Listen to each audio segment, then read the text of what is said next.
María Fernanda, ¿qué pasó?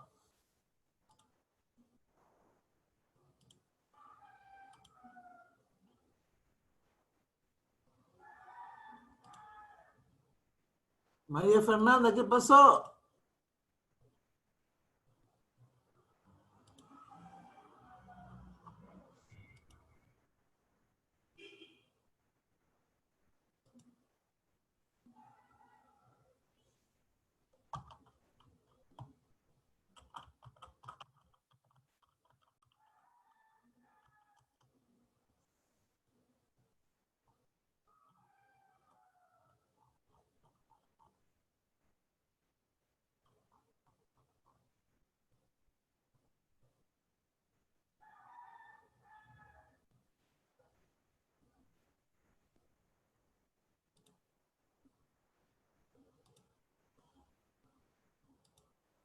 ¿Qué les toca hoy día? El profesor dice que les toca cívica. Sí, hoy día nos toca cívica. Ah, ya.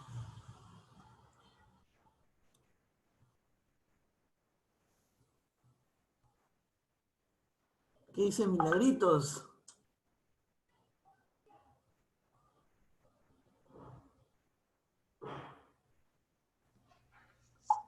Buenas tardes, ¿cómo están? Buenas tardes, profesor. Ahorita ¿Sí le me voy. escucha? ¿Sí me Sí, escucha, ahorita no? le pongo la. Sí, Ah, dice que ya. sí toca cívica.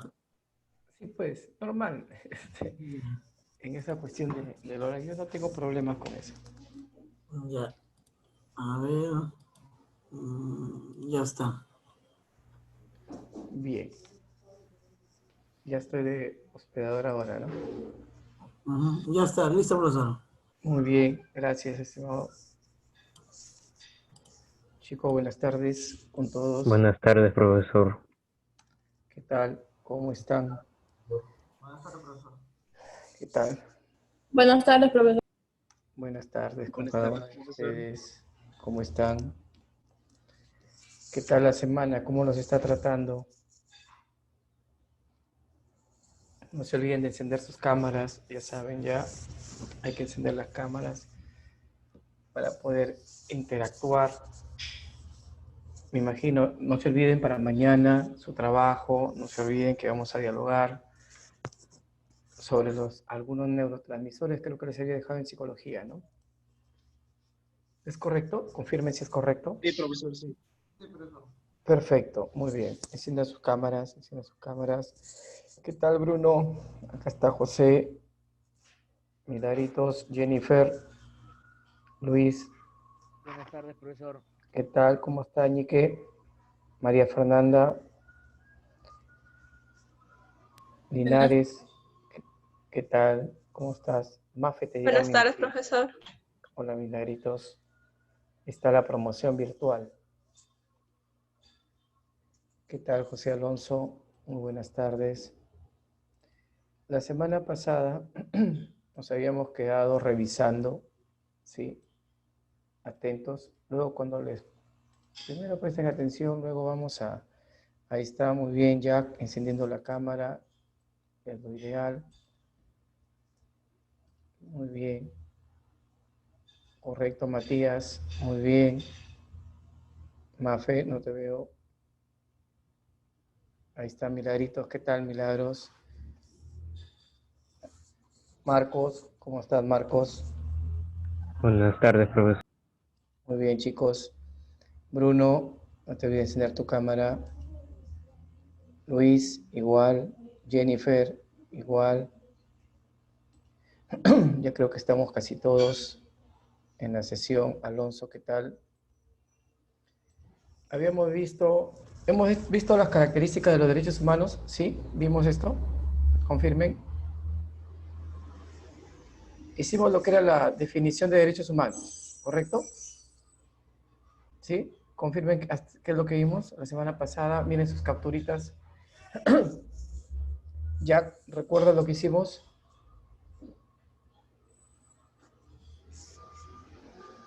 Habíamos hecho que es el ser humano, ¿sí? ¿Estamos de acuerdo? La persona humana, qué es lo que nos hace seres diferentes, es concebido sujeto de derecho. Hemos visto clases de persona también. ¿Sí? Persona natural y persona jurídica. Bien. Características de la persona humana también hemos hecho. No. ¿Faltaron las características? Verifiquen. Bruno. Sí, sí hicimos, ¿no? No, no hicimos. Faltó esto. O sea, solo quedamos hasta las clases de persona, ¿no? Persona natural y persona jurídica. Bien. Entonces, una de las características de la persona humana es que es un gran transformador universal. ¿Eso qué quiere decir? Eso es Homo faber, pues. Es el Homo faber. El hombre es un ser, ¿no? En este caso, que transforma, ahí lo hemos visto, ¿no? Con esto de la tecnología, muy importante para poder llevar a cabo la educación a distancia. Asimismo, somos unas personas que somos libres. ¿Qué significa que somos libres? Que tenemos autonomía. Ojo, les pregunto, ¿nosotros como persona humana tenemos libertad absoluta? ¿Existirá una libertad absoluta? Si tú no analizas fríamente, no tenemos una libertad absoluta. Hay muchas cosas que deseamos hacer, pero no podemos. Por eso es que una característica de los derechos humanos es que son limitados. Se inician con la persona, pero, y eso hay que recordarlo muy bien, terminan cuando se inician los derechos de la otra persona, ¿ya? Pero la palabra libertad es que tenemos autonomía para tomar decisiones. No se olviden. Somos seres históricos sociales. ¿Por qué decimos que somos seres históricos sociales?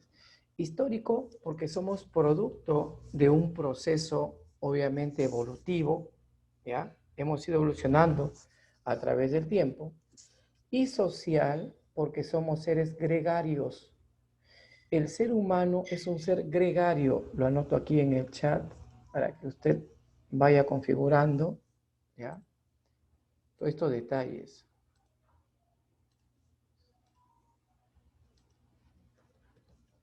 Cuando te pregunten, cuando usted lea el concepto gregario, ¿qué significa?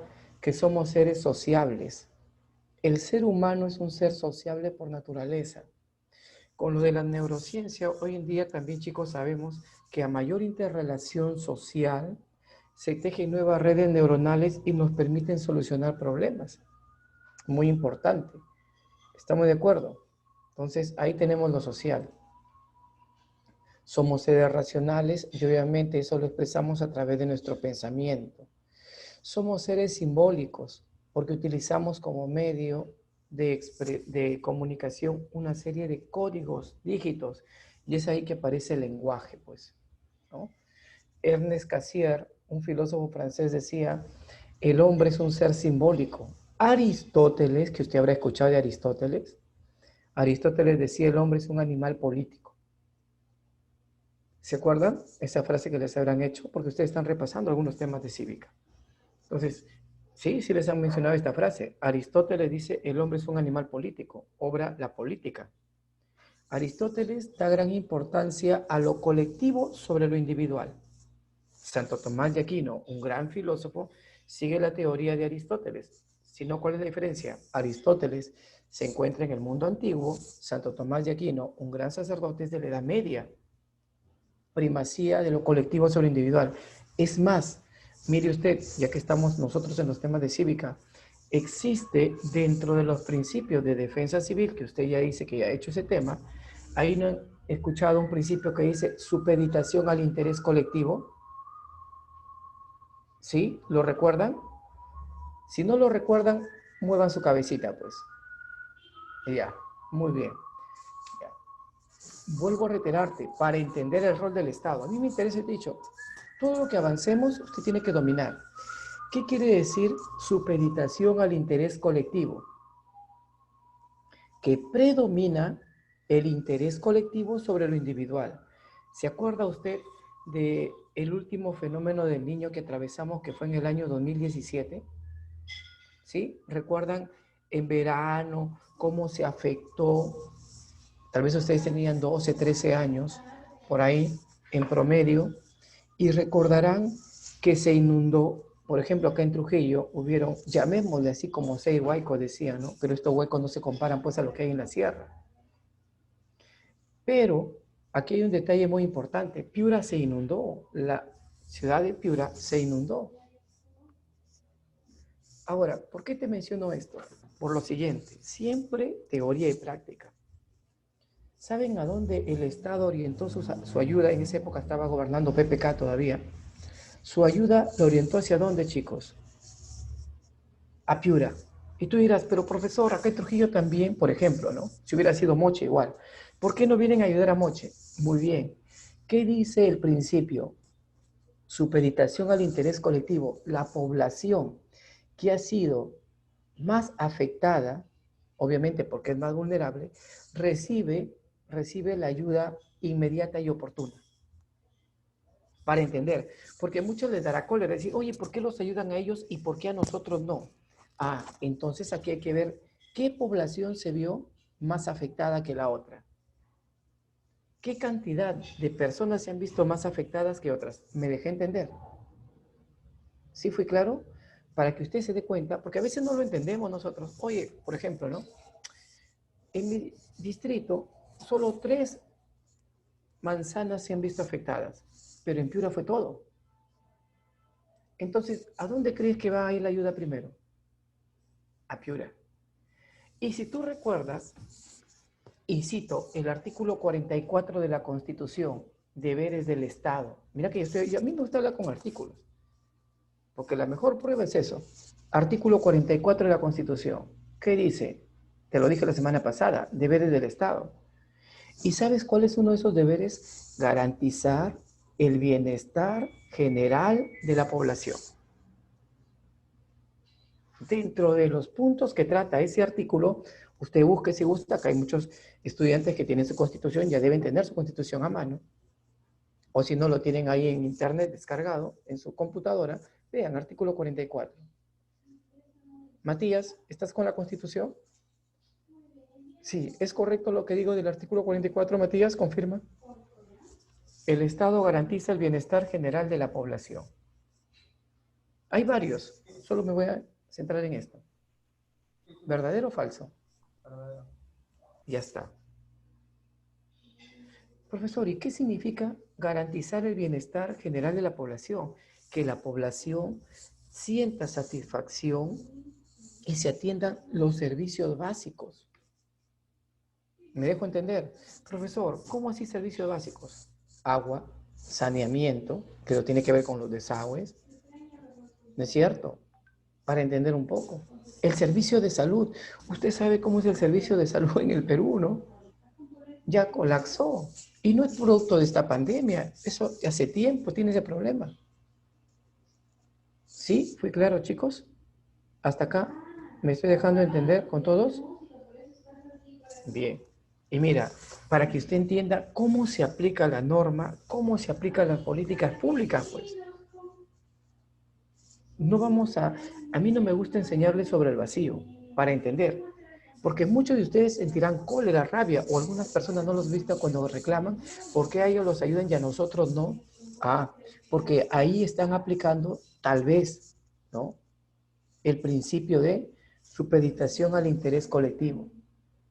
¿Qué filósofo te cité? Que da prioridad al interés colectivo sobre lo individual. Aristóteles. Perfecto, Matías. Aristóteles, Marcos, ¿no? Marcos. Aristóteles. ¿Y qué filósofo de la Edad Media también toma? ¿Recuerdan? Un gran sacerdote y santo también. Santo Tomás de Aquino. Claro, Santo Tomás de Aquino, pues chicos. ¿Hasta aquí vamos bien todos? Confirmen si vamos bien. Entonces, mira cómo vamos entendiendo cómo se aplica el derecho, el aspecto de la educación cívica. Y hemos hablado con qué tema? Defensa civil. Fernanda, ¿qué tal? ¿Cómo estás? Buenas tardes, profesor. ¿Qué tal? Entonces ya sabes, Decimos que el hombre es ser simbólico porque es un ser complejo que utiliza símbolos que se expresan a través del lenguaje para poder comunicarnos.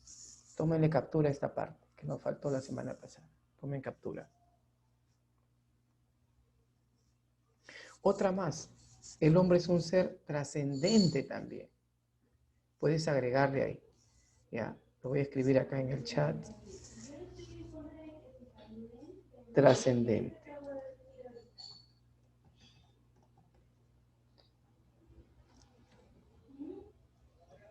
¿Qué quiere decir trascendente? Que dejamos huella, perduramos en el tiempo. A ver, mira, facilito. El 8 de octubre, ¿a qué personaje peruano recordamos? 8 de octubre, que ha sido lo más cercano.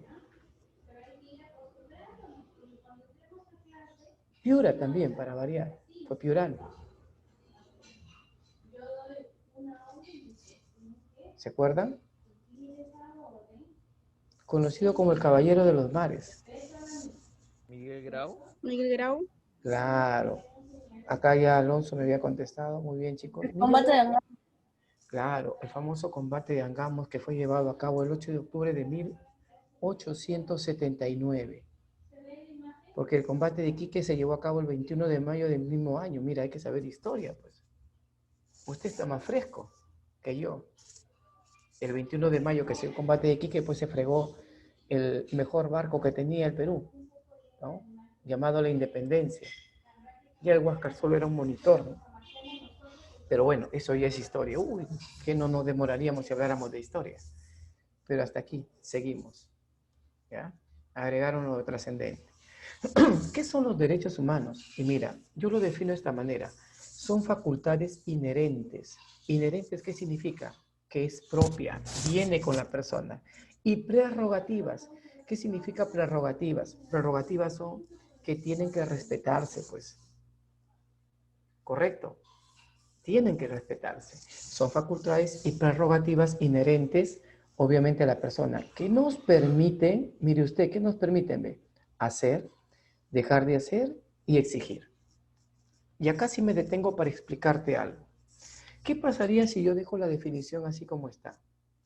Por ejemplo, Milagros no se lleva muy bien con Fernanda porque se enamoraron del mismo chico, a pesar que son amigas. Y Fernanda, entonces, como tiene ella la percepción de que Milagros le está quitando al enamorado, que supongamos que sea Marco, ¿ya? Entonces, lo que hace Fernanda, como la ve pasar en la oscuridad de la noche, a Milagros coge una piedra y le revienta la cabeza. Oiga, profesor, usted mira la definición que me ha dado y todavía dice, mi profesor Jesús Villanueva me ha dicho, porque dice, hacer, dejar de hacer. Ya, pues yo he hecho, ¿no? Ah, un momentito. Hasta ahí sería una definición inconclusa. Sí puedes hacer, dejar de hacer y exigir, pero todo en función a la ley. Y ahí cambia todo.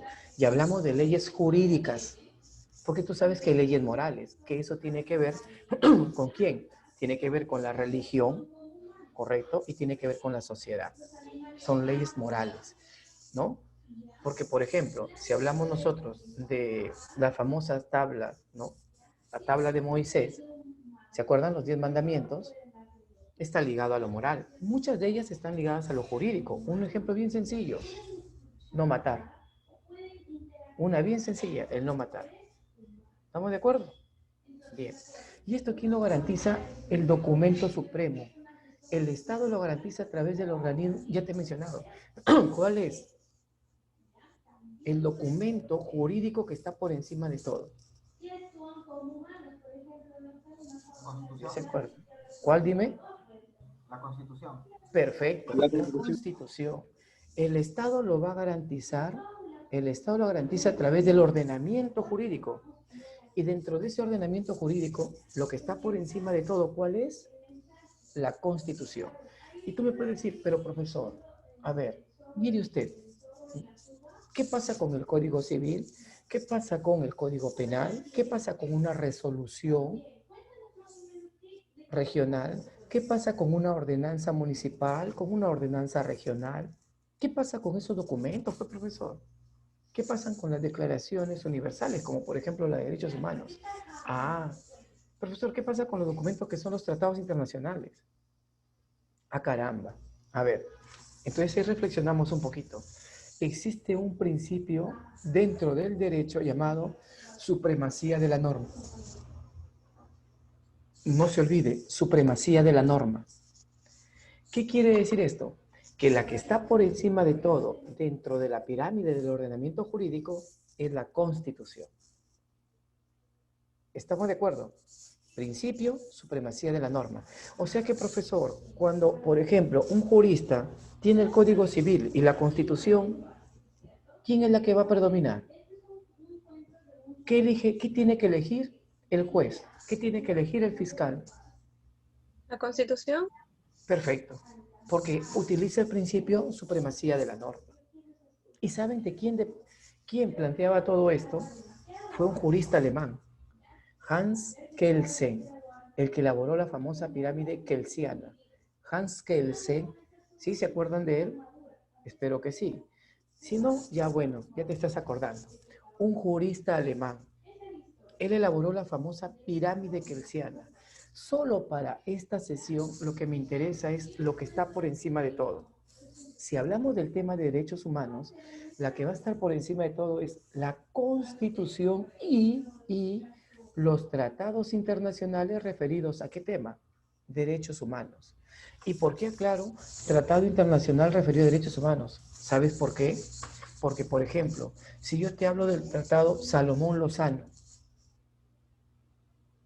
¿recuerdan con quién firmamos el tratado Salomón-Lozano? Ya, me imagino que no, profe, me está hablando usted de tratados ahora. Eso es historia. Ya, bueno. Pero esa es cultura general. El tratado Salomón-Lozano es un tratado limítrofe que lo firmamos ¿con quién? Con Colombia. ¿Te diste cuenta? Pero eso no nos interesa, ¿por qué? Porque es un tratado internacional, sí, pero es un tratado limítrofe. ¿Y acá qué estamos hablando? Tratado internacional, ¿de qué tema? Dígame usted, ¿qué tema? ¿Derechos humanos? Perfecto.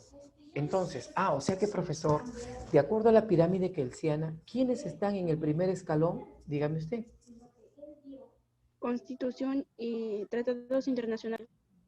No lo dejes ahí nada más, Fernanda. Tratado internacional referido a qué? Derechos humanos. Claro, porque a veces en las preguntas les ponen solo tratado internacional y esa no sería la respuesta, pues. Porque tu cerebro, ¿qué ha hecho? Guarda, tratado internacional, y te pone tratado internacional. Salomón Lozano, por ejemplo.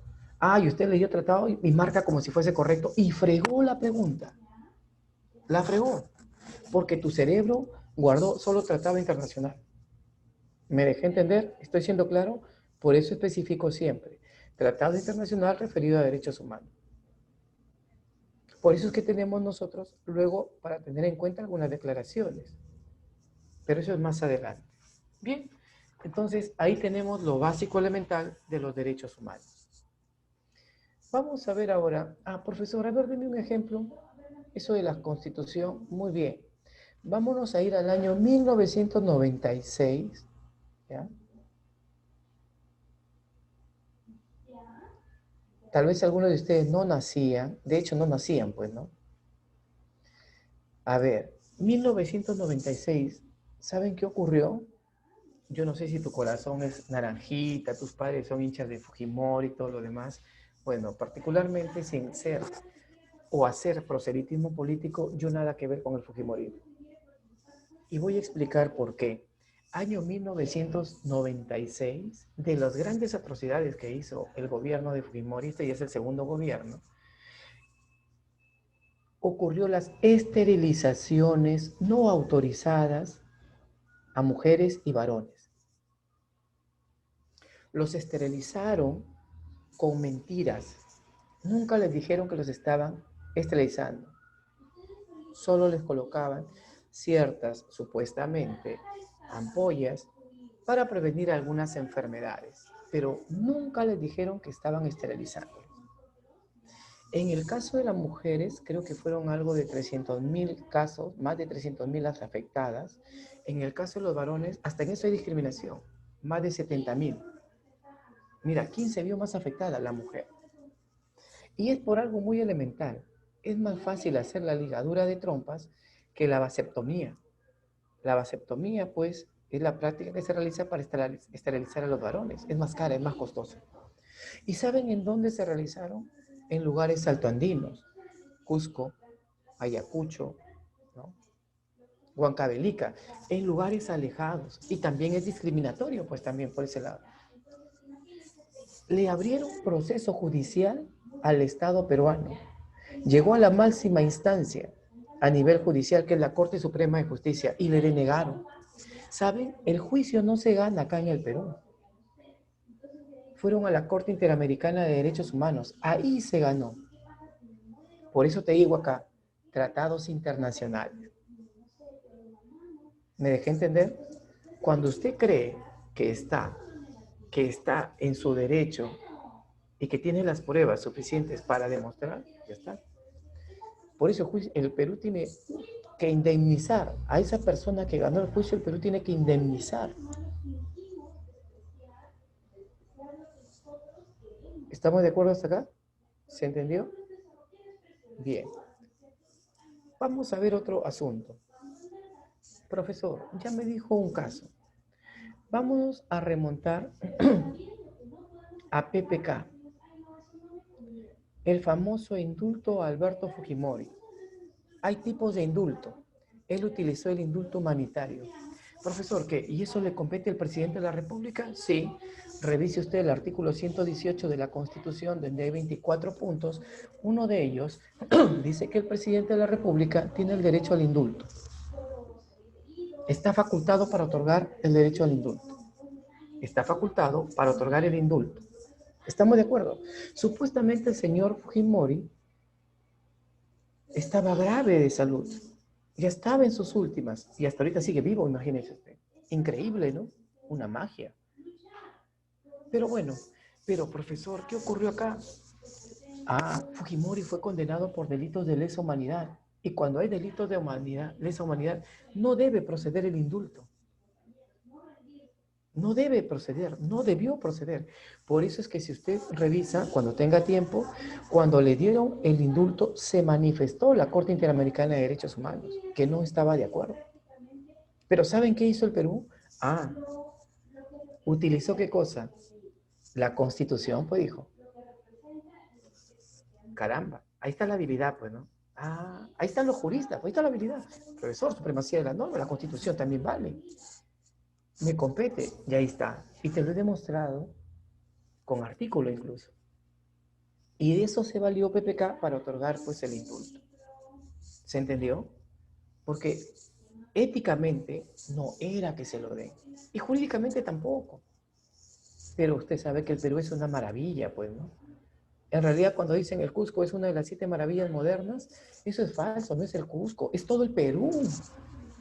Acá hay una corrupción a diestra y siniestra, pero bueno, no nos detengamos ahí. Ya le di 2 ejemplos claros. Confírmeme si quedó claro todo esto. Yo no sé si ustedes algún día se inclinarán por el derecho, pero trato de demostrarles con casos, situaciones cotidianas de la vida real. Y con el fundamento teórico, la Constitución. ¿Estamos de acuerdo? Bien, seguimos. Vamos a las características. En primer lugar, los derechos humanos son universales, aparte de ser naturales. Bueno, ¿por qué son naturales? Porque vienen con nosotros, son inherentes, ¿ya? Son propios al ser humano, preexisten al Estado, son antes que el Estado los derechos, naturales, inherentes. Tenemos también que son universales porque todos están obligados a respetar nuestros derechos. Y usted dice, profesor, un momentito. Uno de los derechos, por ejemplo, universales, es el reconocimiento y defensa de la vida. ¿Correcto? Pero tú me puedes hacer una pregunta, ¿no? Por ejemplo, Bruno me dice, profesor, ¿y qué pasa en Corea del Norte que hay pena de muerte? Si usted dice que se defiende la vida. ¿Qué pasa en Singapur, profesor, que también hay pena de muerte? Un momentito, pues, señores. Cada estado tiene su propia jurisprudencia Cada estado tiene su constitución. De hecho, pues no te van a matar por cualquier cosa, ¿no? Tú vas a visitar ese país, muy bien. Pero ¿qué pasaría si te vas a Singapur y tú, por ejemplo, llevas droga? Eres un burrier. Uy, ya fuiste, pena de muerte. Casos de corrupción, Corea del Norte, pena de muerte. Y ya está. Singapur era, así como el Perú, un país corrupto, al máximo, tal vez un poco más. ¿Y saben lo que hicieron? Adiós, derechos humanos, dijeron. Entra un gobierno absolutista y comenzó a desaparecer, a matar a todos los delincuentes. Si era toda una familia, a todos los desaparecía. A todos. Y con eso ha reducido pues el índice de corrupción en su país. Y miren ahora cómo Singapur, su economía es más estable. Eso tal vez puede ocurrir en el Perú. Profesor, ¿que acá en el Perú no hay pena de muerte? Claro. Claro que sí. Usted revisa artículo 140 de la Constitución Política, porque a partir del Creo que es 138 por hablamos... traición a la patria, ¿verdad? Claro. Ahí vamos a ver qué móviles hay. A partir del artículo 138 de la Constitución Política, por si acaso, hablamos del Poder Judicial, pero en el 140 hablamos de pena de muerte. ¿Quién había hablado? Por favor, ¿quién habló? María Fernanda. Mafe. A ver. Aquí estás. Muy bien, María Fernanda. Sí, hay dos móviles por el cual se aplica la pena de muerte en este país. Uno es, ya te dije, artículo 140. Pena de muerte se aplica por traición a la patria, pero ojo aquí. Aquí hay una excepción, dice, traición a la patria en casos de guerra. O sea que si no hay guerra no pasa nada, pues. Te abrirán un proceso administrativo, militar o penal, de acuerdo a cómo se dé. Miren, hace 4 o 5 años atrás, un integrante de la Marina del Perú vendió información clasificada a Chile. ¿Profesor, ¿es traición a la patria? Sí. ¿Pena de muerte? No, pues. ¿Sabes por qué no? ¿Qué te acabo de decir? No hubo guerra. No hay guerra, pues. Ah, solo le abren un proceso administrativo, pues. Y si el caso lo amerita, se va a un proceso penal. ¿Estamos de acuerdo? Así es. Y el otro es cuando se da terrorismo. Pero no se aplicó tampoco. ¿Por qué? Porque no está codificado, no está reglamentado. No se especifica en qué situaciones se puede dar o aplicar la pena de muerte. Solo dice, por terrorismo. Pero hay un vacío, pues. Si no, imagínate, a Ismael Guzmán, Víctor Polay Campos, que fueron capturados en el año 1992, porque no se aplicaron pena de muerte. Y todos los sujetos que tienen una pena por terrorismo, ¿por qué no se han aplicado pena de muerte? Porque no se tipificó correctamente. ¿Fui claro? Mira, ¿cuántos artículos te estoy mencionando el día de hoy? A ver, vamos, memoria. Ya van varios. Artículo 44. Perfecto. El artículo 44 que habla sobre... Garantizar el bienestar general de la población. Claro, pero el tema no te olvides que es deberes del Estado. Y dentro de esos deberes del Estado, ese es uno. Muy bien, perfecto. Muy bien, ya. Gracias. El 138, que ahí que se inicia. El PJ, Poder Judicial. Muy bien. ¿Cuál más? 140. ¿Qué trata el 140? Sobre traición a la patria. De la pena de muerte. Miren, ve, ustedes no van a ser abogados, pero van a ser grandes peruanos. Tal vez a alguno de ustedes les interese el derecho de aquí en adelante. Uy, es interesante. ¿Estamos bien hasta aquí? Confirmen si vamos bien. Ya saben, ahí en reacciones, ya saben cómo hacer su dedito. Si todo va bien. Si estamos fregados, igual me avisan.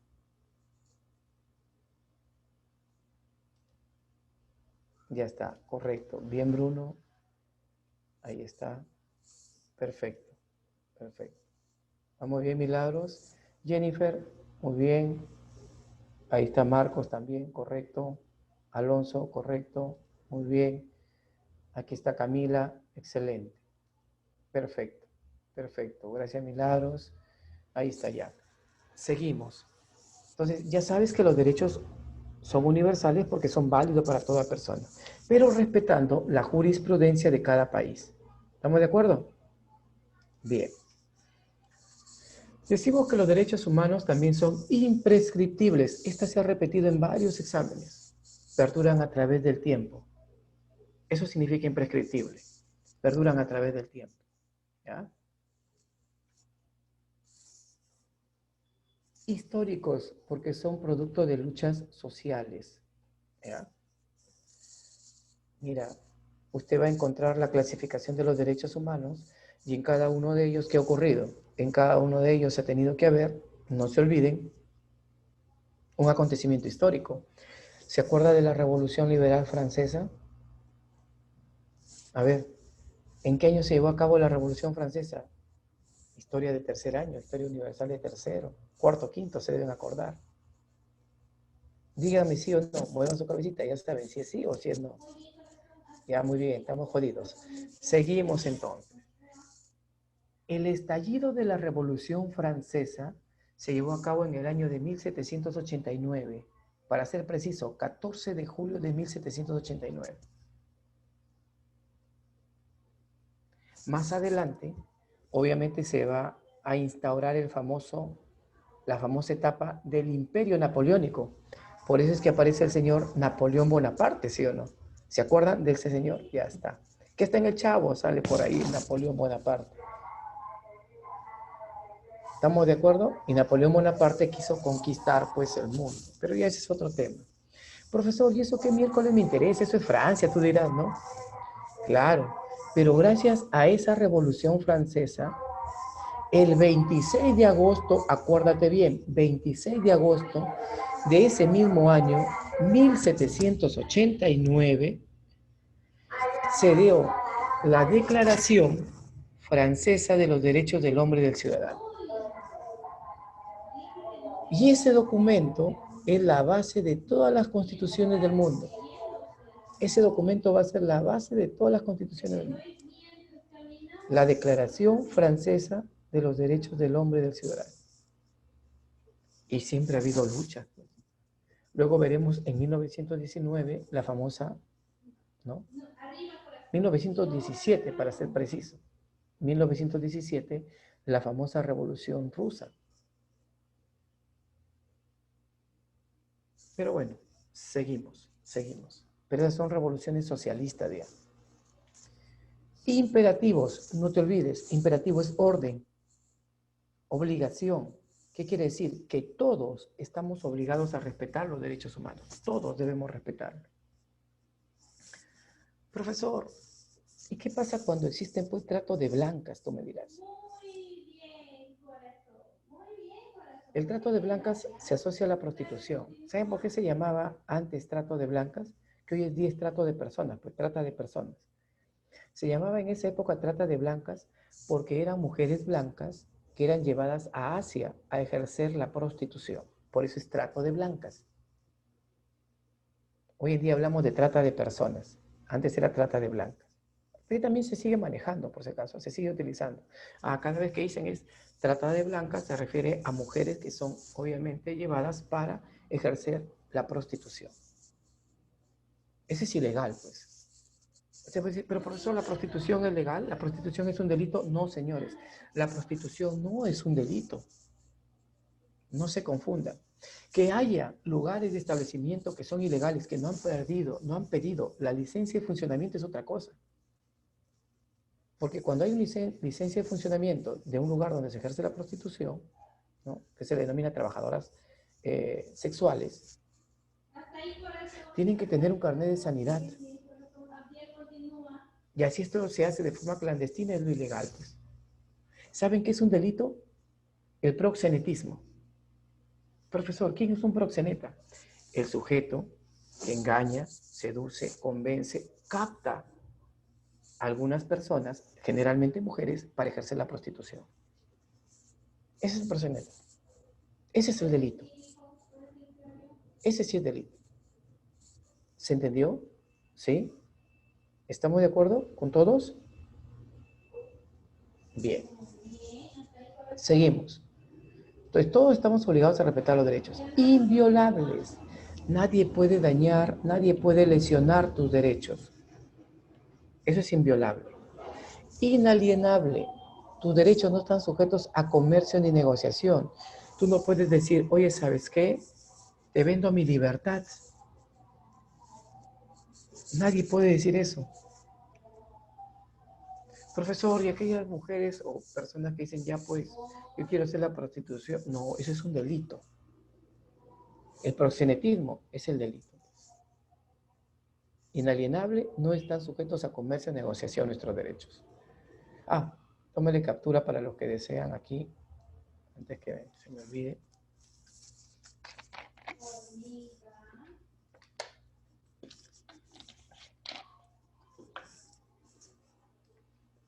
Muy bien. Poseen igual jerarquía. ¿Qué quiere decir esto? Que los derechos humanos no hay superiores ni inferiores. Mucho cuidado, porque a veces en los exámenes, para que usted se equivoque, ponen características de los derechos humanos y le ponen, son jerárquicos. Y usted dice jerárquicos, respuesta correcta, la fregaste de nuevo. Porque al decirte que son jerárquicos, significa que uno está por encima de los demás. ¿Eso es verdadero o falso? Falso. Falso, porque dice que todos deben tener igual jerarquía. ¿Se entendió? La libertad, la justicia, la dignidad, todos tienen igual jerarquía.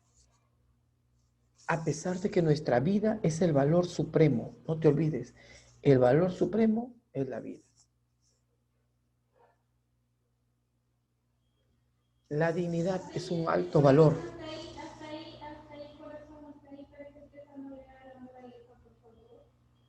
Es un valor superior, ¿no? Hay que recordar esos detalles.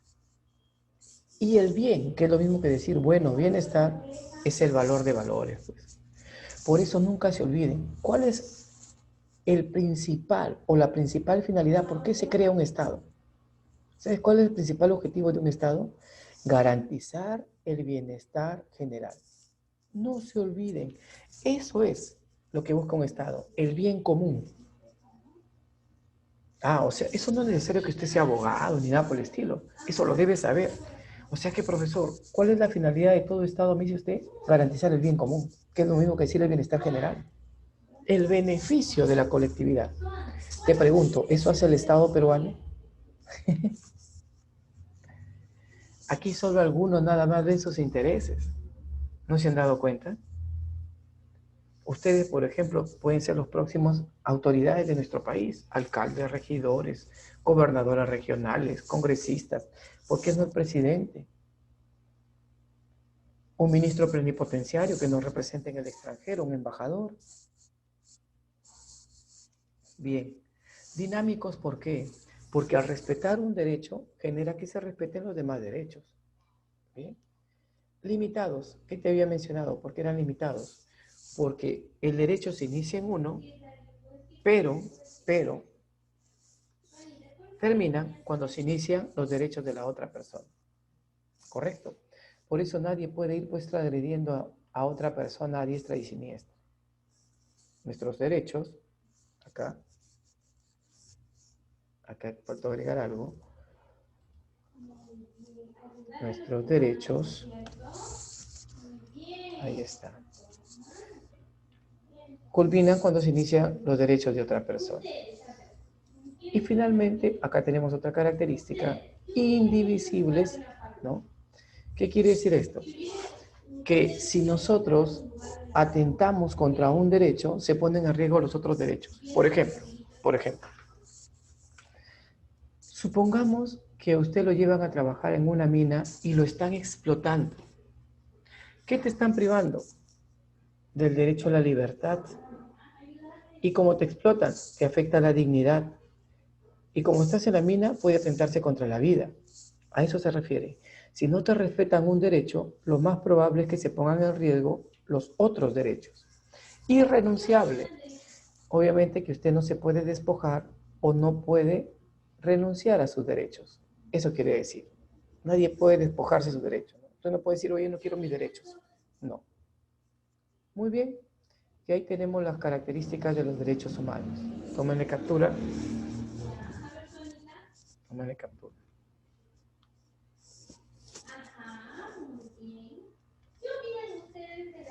Profesor, una consulta. Muy bien. A ver, Milagritos. En la diapositiva 3 hay unas letras que dicen CC. ¿Qué significa constitución o qué? CC, en la diapositiva 3, donde habla de persona, Sí. clases de persona, ese es Código Civil. Ya, gracias. Código Civil. ¿Ya? Cuando es el CC, que ustedes han visto ahí, ese es Código Civil. De acuerdo al Código Civil, hay dos clases de persona, persona natural y persona jurídica. ¿Estamos de acuerdo? Bien, Milagritos. No se olviden, cualquier duda, me avisan nada más. Continuamos. Hay algunas teorías o concepciones acerca de los derechos humanos. Son 5 teorías, chicos. La primera teoría es la teoría jus naturalista. Jus es derecho. ¿Qué significa? Derecho natural. ¿Estamos de acuerdo?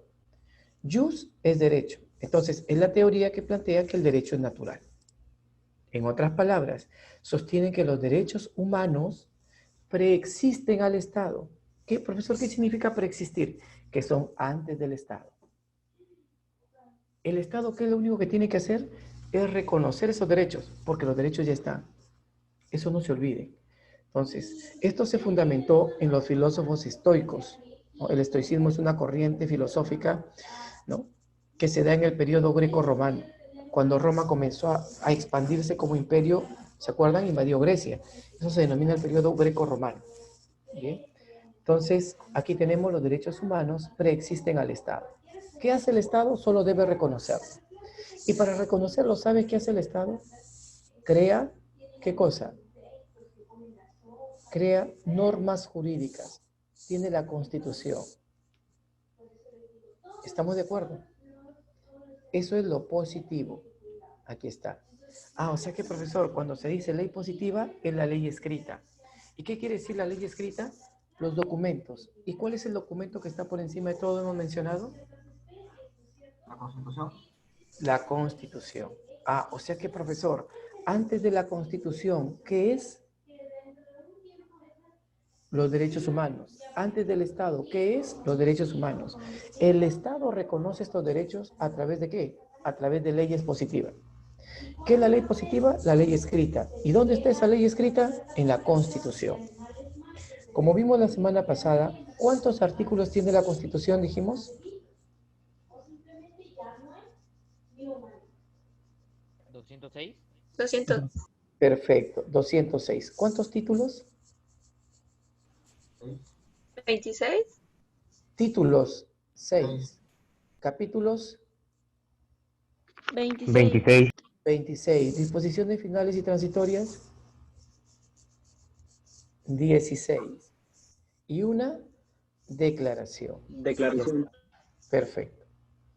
Y aquí está, pues, ¿no? Esto se reconoce en la Constitución. Y en los tratados internacionales, obviamente referidos a derechos humanos. Muy bien. ¿Qué derechos se van aquí sobre todo respetar? Libertad, igualdad y la dignidad. Bien. Este va a ser el fundamento de la Declaración Universal de Derechos Humanos. O sea que, profesor, cuando me preguntan cuál es el fundamento de esta declaración, tú vas a marcar la teoría jus naturalista. ¿Correcto? Muy bien. Una respuesta a la teoría jus naturalista es la teoría jus positivista, o sea, el derecho basado en la norma. Porque ya sabes que positivo, jus positivista es lo mismo que decir teoría positivista, es igual, se basan en la ley escrita. Entonces, si en la jus naturalista primero era los derechos y luego el Estado, ¿qué vendría a ser primero en la positivista? El Estado. ¿Correcto? El Estado, a través de las leyes, crea los derechos humanos. Estado, a través de ley, normas, crea los derechos humanos. ¿Correcto? Y ya está. Esto obviamente se va a fundamentar en la ley positiva y la ley escrita.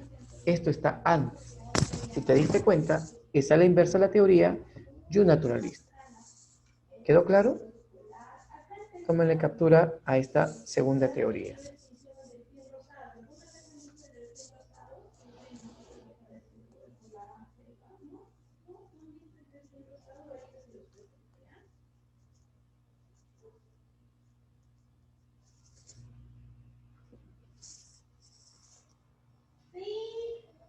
Muy bien. ¿Ya? ¿Listo? Seguimos. Vamos a la tercera teoría. Uy, profe, facilita, ¿no? Sí, tú asocia nada más. Teoría historicista, viene de historia. Por lo tanto, los derechos humanos son espaciotemporales. Los derechos humanos dependen ¿de qué cosa? Del tiempo y del espacio.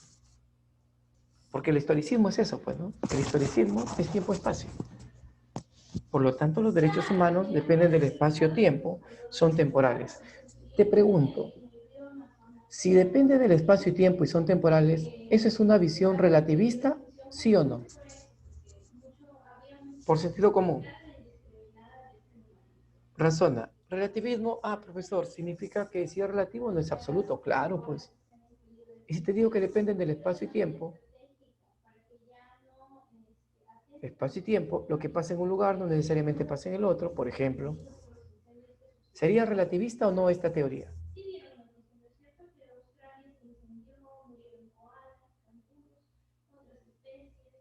¿Qué me dice? ¿Sería o no sería relativista? No se olviden, camaritas, que no los estoy observando. ¿Qué me dicen? ¿Sería o no sería? Como depende del espacio y tiempo, claro que sí. Esa es una visión relativista. Por lo tanto, esta teoría se opone a una visión universalista de los derechos humanos. Porque dice, los derechos humanos solo dependen de un espacio y tiempo. No depende de todos los lugares. ¿Correcto? Por eso hay dos concepciones también generales de los derechos humanos. Se opone a lo universal. ¿Saben cuál es? Que hay una visión universalista de los derechos humanos y una visión culturalista. Por ejemplo, si alguien tiene relaciones con una persona menor de edad y él es mayor de edad, supongamos con alguien de 13 años, obviamente va a ser acusado de violación. Profesor, pero la niña tenía 13 años, es con su consentimiento. Un momentito. Todavía no tiene conciencia plena de las acciones. Profesor, pero en la sierra una persona de 12 años salió embarazada y alguien de 35. ¡Ah, caramba! De ahí entra mucho a tallar, en esa época era así. No, pero en mi zona se acostumbra a eso. ¡Ah, caramba! En la zona se acostumbra a eso. Miren, esa es otra visión. Que hay que respetar la cultura. Pero eso pues será muy alejado ese pueblo. Hoy en día ya no, pues.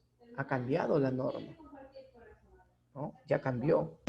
Pero para que entiendas cómo se da. Entonces la visión historicista dice que los derechos dependen del espacio y tiempo. Por eso es histórico-social.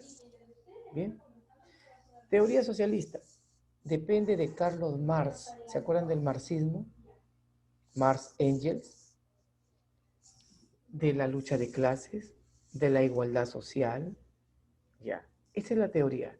Dicen ellos que los derechos humanos han sido creados por la burguesía a través del Estado. Y son creados para controlar y dominar al proletariado. O en otras palabras, los derechos humanos son un instrumento de poder. A eso se refiere. Los derechos humanos dependen de la clase capitalista. Burguesía son los capitalistas. Burguesía viene de Burgos. Burgos es comerciante. Los grandes, pues, empresarios que serían hoy en día. Ellos utilizan, obviamente el Estado es un medio de opresión de la clase proletaria. O sea, los derechos humanos han sido creados para dominar al proletariado. Porque como se han dado cuenta, muchos de ellos no se respetan. No se respetan. Esa es nuestra cuarta teoría o concepción. Vamos a la quinta teoría. Ojo acá. La clase burguesa es dueña o propietaria de los MMPPs, medios de producción. ¿Ya? Medios de producción. Y nuestra última teoría, chicos, es la teoría ética moral. Facilita. Tiene que ver con la acción, tiene que ver con la conducta. Lo correcto de los actos que realiza la persona. Eso es la ética moral. ¿Bien? Son los derechos morales. Recuerda que la moral es el acto que se orienta al bien y en algunos casos se orienta al mal. No necesariamente lo que usted percibe como bueno es para todos bueno. ¿Ya? Vamos a ver aquí. Aquí están las exigencias éticas y es la base de la dignidad humana esta teoría. Y fundamento conciliador para cumplir la Declaración Universal de Derechos Humanos. Fundamento para cumplir, dice, para cumplir. ¿Ya? Pero ¿cuál era la base de la Declaración Universal de los Derechos Humanos? ¿Te acuerdas cuál era la base? La teoría jus naturalista, que fue la primera. Esto solo es un fundamento conciliador. ¿Por qué, profesor, dice fundamento conciliador? Porque esta teoría es una síntesis de las otras teorías. Toma del naturalismo, del positivismo, del historicismo.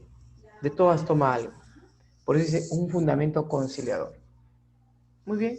Y esas, chicos, son las 5 concepciones o teorías de los derechos humanos.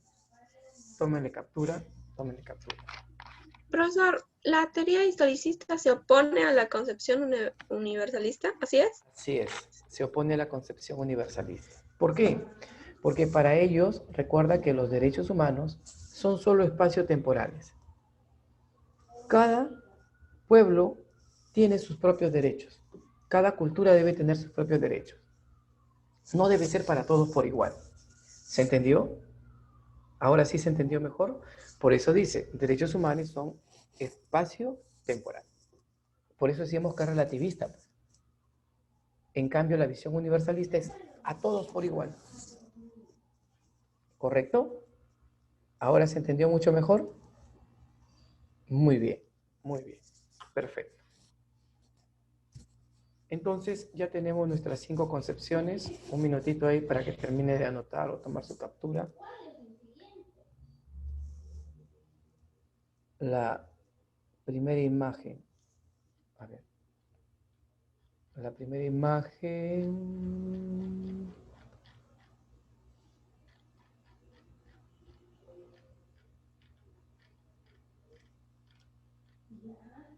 Mira, esto es lo primero que trabajamos. ¿Ya? Tómenle captura para los que no lo tienen, porque todos creo que no estaban. Esa es una. ¿Ya? Esta es la segunda.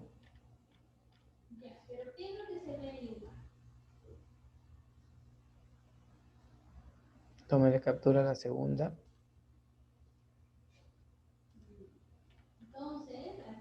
Esta era la primera de esta sesión. Aquí empezamos.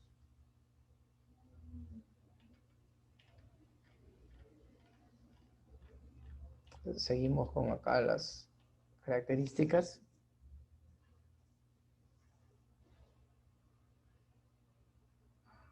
Muy bien. Ahí está. Características. Y acá terminábamos con todas las características.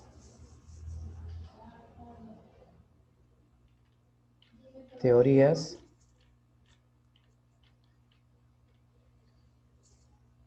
Ahí están las teorías.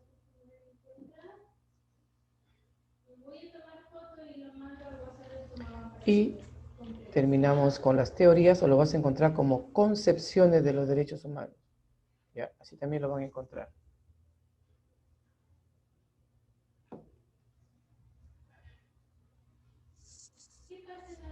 Listo. Continuamos. Vamos a ver ahora, chicos, la evolución histórica de los derechos humanos. Y yo suelo separarlo de esta manera, en Oriente y en Occidente. ¿Ya? Obviamente no es lo mismo, pues. Cuando hablamos de Oriente, nos vamos a la cuna de la civilización. ¿Se acuerdan cuál era la cuna de la civilización? Les dije la semana pasada. Grecia. No. Grecia es la cuna de la cultura occidental. No la friegues. La cuna de la civilización, incluso la estás viendo en este momento, es la cultura mesopotámica y, para ser precisos, sumeria. Ahí se registra, o por lo menos se tiene el primer registro de un pueblo, pues se llama cuna de la civilización. ¿Correcto? Y aquí vamos a encontrar un documento, el famoso poema de Enmerkar y el señor Arata. ¿Correcto? Donde, sobre todo, aquí en Mesopotamia, como te decía, el poema de Enmerkar y el señor Arata, donde se trata de proteger lo que es la libertad de acción y de información, pero dentro del contexto donde te desarrollas. Mire usted, libertad de acción y libertad de información, dentro del contexto. El segundo documento importante, nos vamos a la India. En la cultura hindú se establece el famoso código, el código de Manu, el código del Manu, para ser preciso, el código del Manu, donde aquí sobre todo predomina, ¿correcto? Predomina el apoyar al herido en la guerra. ¿No? Pucha, si usted se va a la guerra del Pacífico, ¿se acuerda de Patricio Lynch? Ellos utilizaron la técnica de repaso, mataban a todos los heridos. En este código del Manu, aquí sobre todo se beneficiaba, pues, ¿no? Y lo dice bien claro, respetar al herido en guerra. ¿Estamos de acuerdo?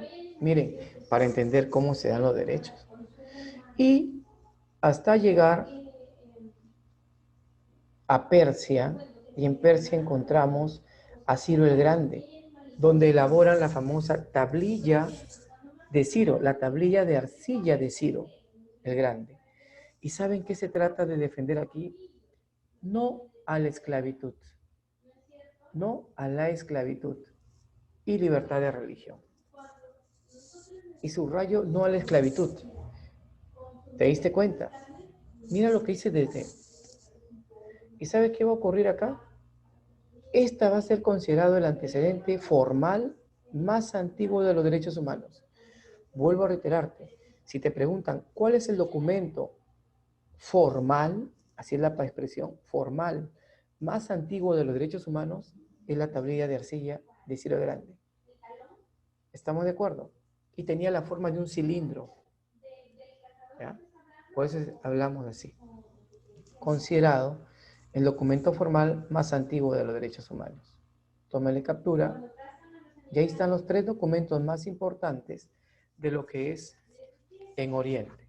En Sumeria, la India y Persia.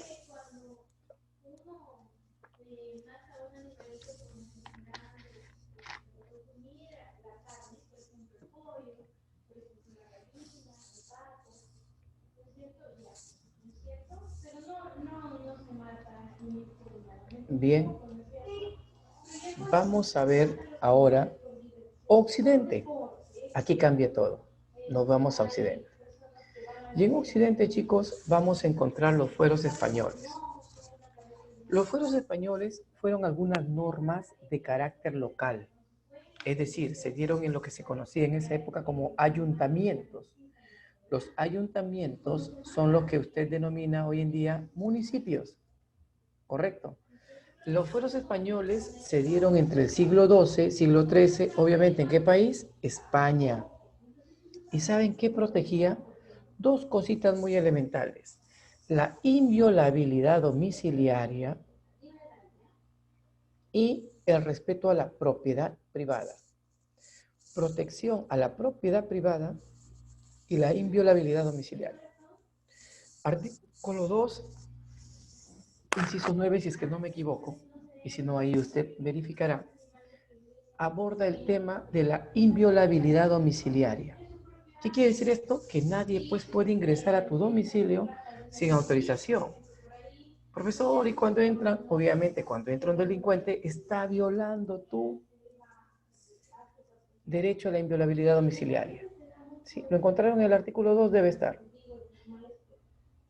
¿Estamos de acuerdo? ¿En qué punto está, Jack? Es una... Sí, está bien, 9, ¿no? Ahí está. Todavía no colapsa mi memoria, felizmente. Pero ahí está, preciso. Entonces, mira la importancia. Ah, por eso es que cuando alguien te va a visitar, ¿qué hace? Toca la puerta, pues, ¿no? O toca el timbre. ¿Por qué no puede ingresar así nada más, pues, no? A menos que usted esté compartiendo una casa en común con un amigo y ambos comparten las llaves, es otra cosa. O como integrante de la familia, usted tiene su llave. Pero cualquier persona externa a su entorno familiar cercano, obviamente que son los padres y hermanos, ¿qué tienen que hacer? Tocar la puerta o tocar el timbre. Nadie puede ingresar. Profesor, ¿y qué pasa si los policías allanan mi casa? No pueden, a menos que haya mandato judicial. Si hay una orden del juez, ahí se puede realizar un allanamiento. Por eso usted no ha visto cuando la casa de Alan García, este señor Richard Cisneros, que estuvo tan de moda desde el mes pasado, con esto de las grabaciones de PPK y tanto asunto más, que le pagan por conferencia creo 250,000 soles, imagínense usted, yo con 250,000, ¿qué no haría por brindar una conferencia? Creo que esta clase con ustedes es más nutritiva de lo que él hace. Si ella fuera millonario, imagínense. Entonces, ahí los policías estuvieron con una orden judicial.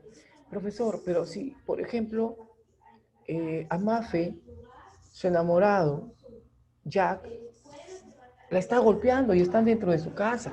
Ya tienen 20 años, por si acaso, son convivientes. Y un policía está cerca. ¿Él puede llenar la casa? Si no hay mandato judicial. Oh, sí puede, Milagritos. Sí puede, sí. Está la ley, ¿ya?, de la violencia de género. La ley es 3036-4.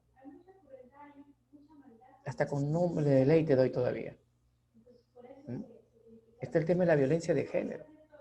Y como se pone en riesgo la vida de la persona que está siendo afectada en este momento, entonces ahí es que debe protegerse. ¿Estamos de acuerdo? Mira, ahí se puede llenar. Ah, o sea que, profesor, ¿sí se puede? Sí, pero ya te dije el caso. No puedo hacer en cualquier momento, pues no pueden hacer eso. Tiene que haber una orden judicial. ¿Hasta aquí se entendió? Mira, ya te he dicho. Mira cómo situaciones cotidianas pueden demandar implicancia, ¿no? Entonces, nadie puede ingresar a tu domicilio. Y la protección a la propiedad privada, pues. Muy bien. Aquí tenemos los fueros españoles. Muy bien. Este es el documento. Ah, si te preguntan, ¿cuál es el documento más antiguo de Occidente? Esa es otra cosa. ¿Qué vas a marcar? Fueros españoles. Pero si te dicen el documento formal más antiguo de los derechos humanos, ¿cuál era? Sirios de Persia. La tablilla de arcilla de Ciro el Grande. No te olvides, la tablilla de arcilla de Ciro el Grande. Muy bien, vamos ahora a lo que es la famosa Carta Magna.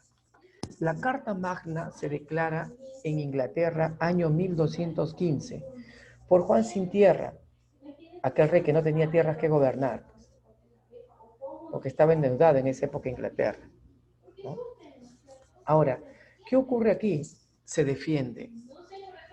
No detención arbitraria, porque antes, obviamente existían los reyes, y se acuerdan que eran despóticos, y pues se detenía así a diestra y siniestra cualquiera. Y dice bien claro, no detención arbitraria. A un juicio, el derecho a un juicio justo y previo. Tiene que darse un juicio. No te pueden sentenciar así nada más. Obviamente que el derecho ha ido avanzando pues en el tiempo, ¿no? Y el derecho a la propiedad. Eso defiende la famosa Carta Magna. La Carta Magna, no te olvides, en este caso, es el antecedente del constitucionalismo. No te olvides. Es el antecedente del constitucionalismo. Ya está. ¿En dónde se dio? En Inglaterra. Ya tienes un segundo documento. Vamos al tercer documento. La famosa petición de derechos. También se dio en Inglaterra, ¿no? Aquí vamos a encontrar a Carlos V. Esta petición de derechos, sobre todo, se refiere a no abuso ni arbitrariedad por parte del rey o el Estado. Acuérdense que el rey era el Estado, pues él personifica al Estado, el rey.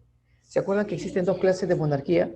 La monarquía constitucional, pero primero antes de ella, ¿qué había? La monarquía absoluta o del antiguo régimen, ¿se acuerdan? Traten ahí de hacer memoria. Esa monarquía absoluta o del antiguo régimen se basa en una frase: el rey reina y el rey gobierna. Es decir, que todo el poder se concentra ¿en quién? En el rey, pues. El soberano es el rey.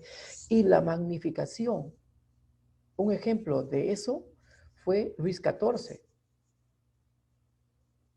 conocido como el famoso Rey Sol. Profesor, ¿y qué tiene que ver Luis XIV? Acuérdense, Luis XIV fue el abuelo de Luis XVI. Y profesor, ¿qué miércoles para mí es Luis XVI? Luis XVI, en su gobierno de él, se llevó a cabo la Revolución Francesa. Mira cómo todo tiene relación. ¿Te das cuenta qué bonita es la historia? O sea que, profesor, hablar de cívica, hablar de derecho, ¿es asociar a todo? Claro que sí. Uy, si hablara de filosofía, ¿qué no hablaríamos? Pero hasta aquí vamos bien, creo yo. ¿Estamos bien? Miren que estoy yendo tranquilo, no los acelero bastante porque quiero que entiendan. La idea es que usted entienda. Te doy detalles, te doy elementos, tú procesas, anotas y obviamente refuerzas en casa. Eso busca defender la petición de derechos. No abuso ni arbitrariedad por parte del rey o el Estado. Año 1629, siglo XVII. Ya está. Luego nos vamos en el mismo siglo, 1679. La famosa ley del habeas corpus. Ley o acta de habeas corpus. Profe, ¿qué significa habeas corpus? Creo que todos aquí han escuchado el habeas corpus. Todos. ¿Qué significa habeas corpus? Significa traedme el cuerpo o el cuerpo presente. No van a decir, profesor, que van a traer al muerto. No, eso no se refiere, por si acaso. Traedme el cuerpo significa que la persona que está siendo denunciada, que está siendo imputada, imputar significa que le están demandando por algo, no te olvides, ¿ya? Por eso usted ha escuchado al medio de comunicación, le han imputado a esa persona un delito, ¿ya? Imputar significa que una persona está siendo denunciada, ¿correcto? Inimputable significa que no te pueden imputar algo, pues dice inimputable, niegas. Un inimputable, por ejemplo, es una persona esquizofrénica o alguien que tiene retraso mental, porque por la condición que tiene, no les puede someter a un juicio, pues. No tienen alteración de conciencia. Pero volvamos aquí nada más. Habeas corpus, ¿qué significa? Les dije, a ver. Traedme el cuerpo. Traerme el presente. cuerpo o cuerpo está presente. Muy bien, aquí está. ¿Y qué defiende? Defiende la libertad personal. Eso defiende, la libertad personal. Año 1679. Inglaterra también. Carta Magna, petición de derechos, habeas corpus, Inglaterra. Por eso es que, chicos, usted va transitando por la calle y alguien le dice, está detenido. No te pueden detener así. Un policía no te puede privar de tu libertad personal, a menos que sea flagrancia de delito. Profesor, ¿qué es una flagrancia de delito? Que usted esté robando en ese momento o cometiendo un acto delictivo, por ejemplo, un homicidio. Ahí sí te pueden detener. ¿Estoy siendo claro? Ahí hay flagrancia de delito. Lo comete en ese momento, en esos casos. O porque existe una orden judicial. Por ejemplo, tal vez usted está viajando con su familia, ¿no? Su papá, su mamá, y no pagó la pensión a su esposa que es separado. Detuvieron el bus y justo piden documentos. Ya fuiste, pues, caballero, ¿no? Hay una orden judicial, pues, por no pasar alimentos. Y ya está. En esos casos, se priva la libertad personal. ¿Estamos de acuerdo, chicos? Perfecto. Tómenle captura a esta parte. Tómenle captura.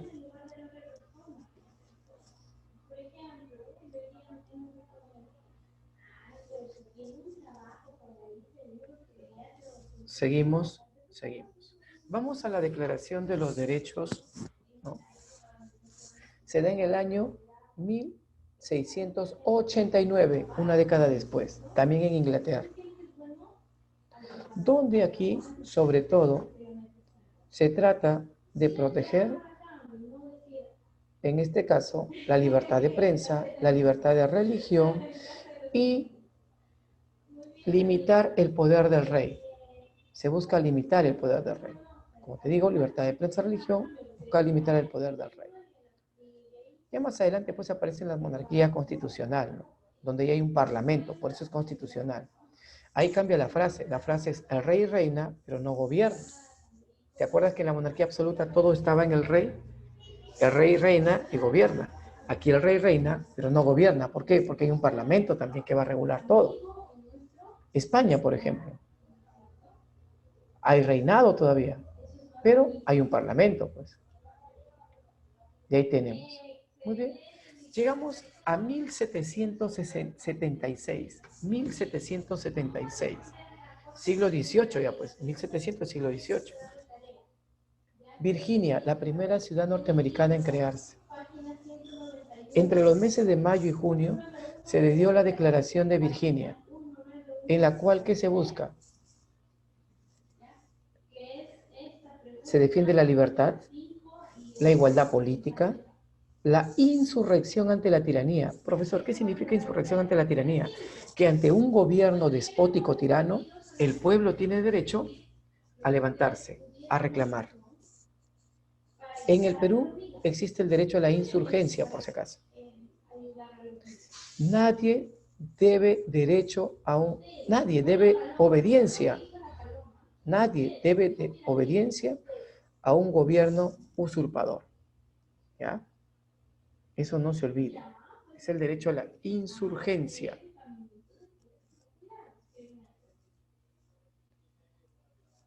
¿Qué cosa era el derecho a la insurgencia, chicos? Díganme. Nadie debe obediencia a un gobierno usurpador. Correcto. O sea que, profesor, ¿y si hay un golpe de Estado que es llevado a cabo por los militares? ¿Quién puede levantarse incluso hasta en armas?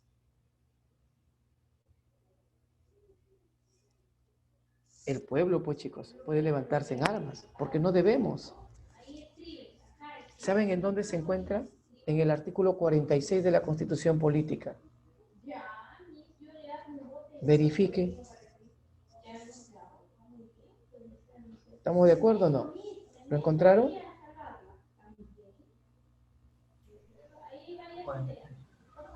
¿Sí? ¿Sí es correcto? ¿Por el artículo 46? Ahí está.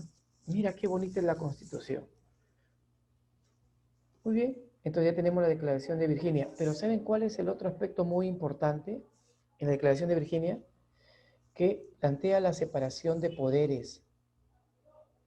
O sea que si te preguntan, ¿en qué documento de los derechos humanos se plantea la separación de poderes? En la Declaración de Virginia. Y ya está. Tú me puedes decir, pero profesor, a mí no me han preguntado por el documento. Me han dicho, ¿qué filósofo, pensador planteó la separación de poderes? Muy bien, te lo voy a escribir.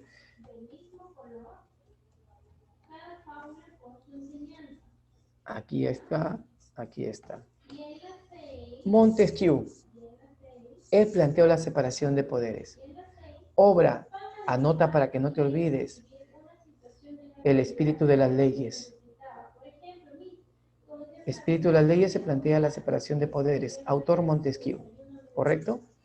Luego nos vamos a ir a la famosa declaración del Acta de Independencia de los Estados Unidos. ¿Cuándo se redactó el Acta de Independencia de los Estados Unidos? Recuerden, 4 de julio de 1776, pues. El mismo año, 4 de julio. Por eso es que usted no ha visto que los norteamericanos, cuando celebran su Día de la Independencia, todos los 4 de julio. Recuerda que Estados Unidos fue colonia de Inglaterra. De ahí, pues, el idioma que hablan ellos. Ahora, si tú te vas a Canadá, fue colonia de Francia. Bueno, Perú ya sabes que fue España, pues, ¿no? ¿Y acá qué se defiende? La búsqueda de la felicidad, la vida y la democracia. Eso vamos a defender aquí. Muy bien. Mire usted cómo hemos ido avanzando a través del tiempo. importante, ¿no? Los derechos humanos. ¿Está quedando claro hasta acá, chicos? Confirmen. Confirmen si todo queda muy bien. Perfecto, perfecto. Vamos ahora a la famosa Revolución Francesa. ¿En qué año se dio la Revolución Francesa, te dije? 1789. Perfecto. Estalla el 14 de julio de 1789 y como consecuencia, una de esas consecuencias es que el 26 de agosto de 1789 se da la Declaración Francesa de los Derechos del Hombre y del Ciudadano. ¿Por qué es importante esta Declaración Francesa de los Derechos del Hombre y del Ciudadano, chicos? Porque acá se van a proteger los derechos y reconocer, sobre todo reconocer, los derechos de primera generación, que después la vamos a llamar civiles y políticos. ¿Por qué se denominan derechos de primera generación? Porque fueron los primeros en ser reconocidos por los estados. Y ahí está. Y esta, como te dije hace instantes, es la base del constitucionalismo. No la vayas a fregar. ¿Por qué? Porque algunos se confunden. ¿Quién es el antecedente del constitucionalismo? ¿Se acuerdan? ¿Quién era el antecedente del constitucionalismo? La Carta Magna, antecedente. Pero si te dicen cuál es la base del constitucionalismo o de todas las constituciones del mundo, ¿qué me vas a marcar? La Declaración Francesa de los Derechos del Hombre y del Ciudadano. ¿Quedó claro hasta aquí? ¿Sí se dan cuenta las diferencias? Muy bien. Tómele captura esa parte. Tómele captura.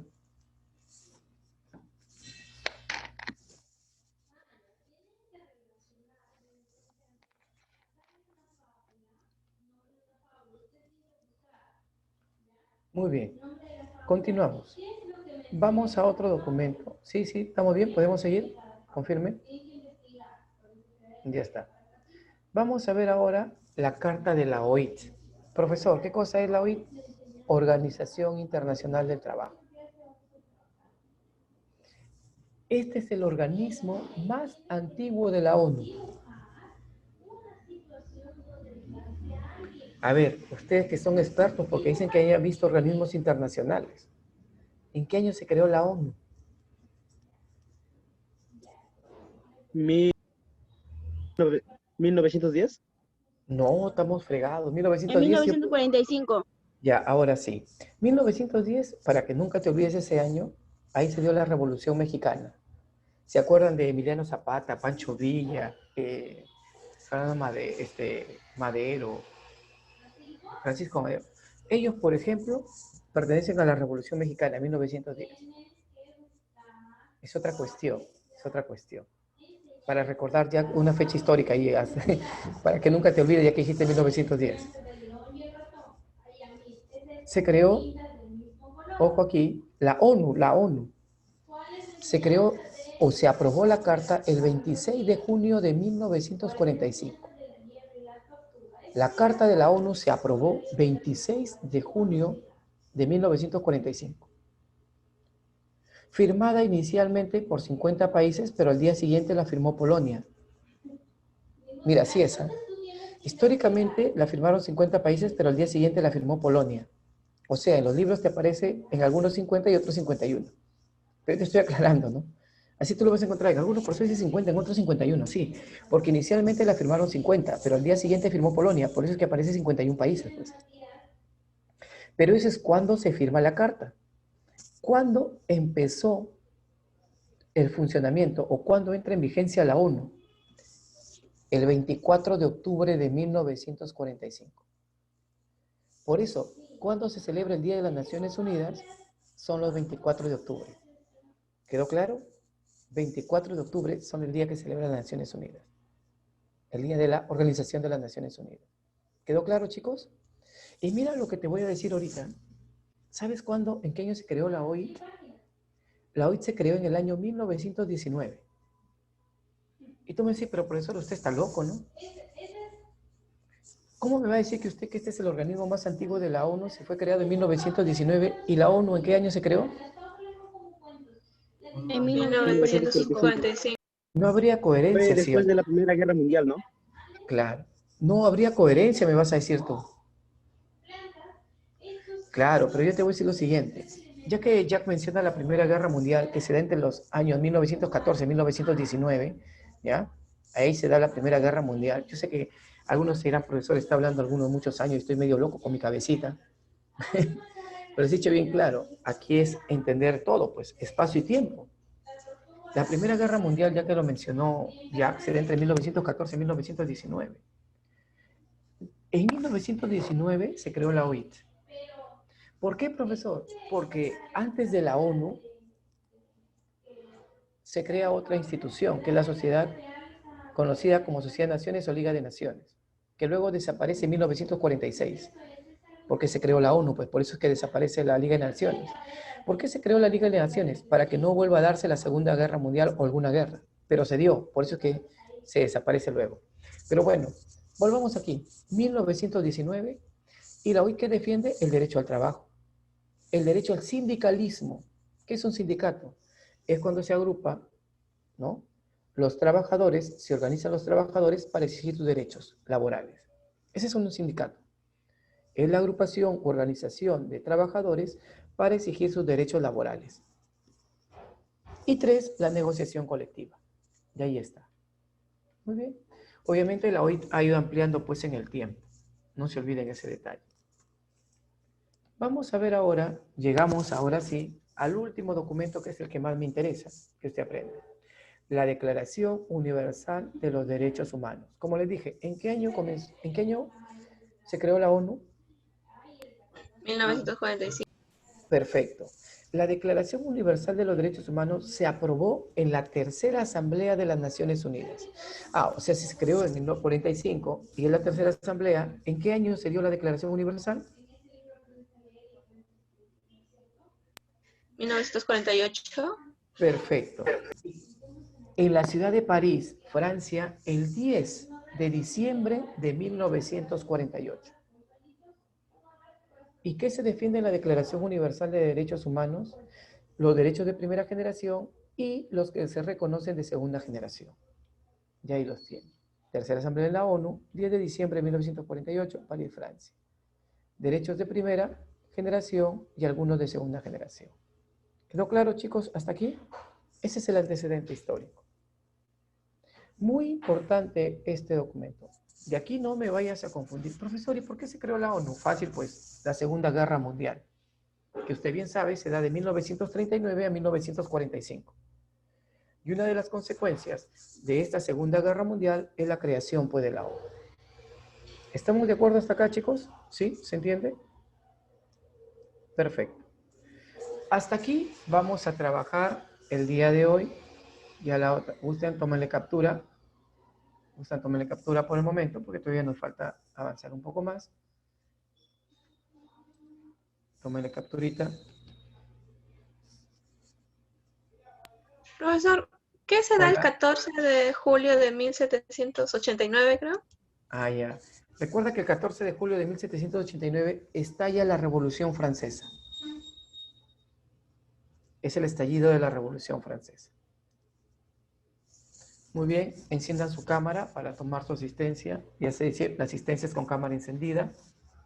Ya saben, salvo uno creo que tiene dificultad, pero ya enciendan su cámara. Brigitte, Camila, ahí está, atentos todos. Angie, Vera, correcto. ¿Qué tal, Luis? Brian, Bruno, no te veo. Marcos, aquí estabas. Sachun, José, no te veo. Renzo, Glenner.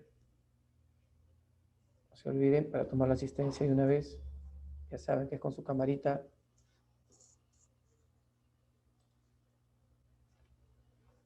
Renzo, no te veo. José igual. Bruno. ¿Hasta aquí, chicos? ¿Todo está quedando claro? Confirmen. Sí, vamos bien. Vamos bien. Porque a mí me interesa que usted aprenda. Hay varios contenidos. Es bien amplio. Miren cómo vamos avanzando. Artículos de la semana pasada, artículos de hoy día. La otra semana les pregunto cuántos artículos vamos viendo en forma general, ¿ya? Para que tenga toda la idea o por todas las clases claras y precisas. Un gusto haberlos visto el día de hoy. Dios mediante, nos estamos viendo el día de mañana. Un abrazo a la distancia. Cuídense mucho. Dios me los bendiga. Adiós, Ok. profesor, gracias. Hasta luego, profesor. Chicos, Dios los bendiga.